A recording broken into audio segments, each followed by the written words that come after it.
किधर जा रही हूँ? भाईजान मुफ्त में खाना मिल रहा है। रुको रुको, मैं भी आ रहा हूँ। सलाम वालेकुम। आप लोग देख सकते हैं मैं कराची से बात कर रहा हूँ। इस मुल्क की परिस्थिति जो है बहुत खराब है। यहाँ लोग खाने को नहीं पा रहे हैं और पानी नहीं है, किस नहीं है। इस मुल्क में इंसान कैसे बचेगा? ओ भाई मेरे को थोड़ा दे दो। देख सकते हैं यहाँ पे लोग ठेला पेला करते हैं, खाने के लिए लाइन में खड़ा होते हैं। पानी नहीं है, खाने के लिए। मुल्क की परिस्थिति बहुत खराब है। मैं लाइन में थोड़ा खाना लेके आता हूँ।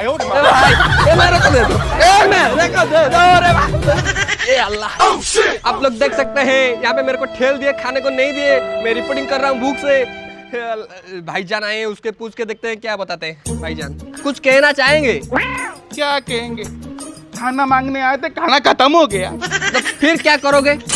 फिर क्या, उपवास होना पड़ेगा और क्या। भाई ये क्या है, कैमरा है क्या? हाँ जनाब कैमरा है। अच्छा ये तुम लोग खाली न्यूज शूट करते हो क्या?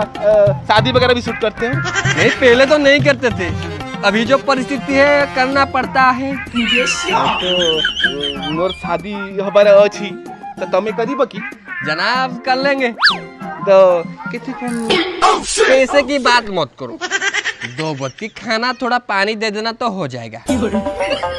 वाह, ऐसे तुम तो हमारा दोस्त बन गए जनाब। गले मिलो।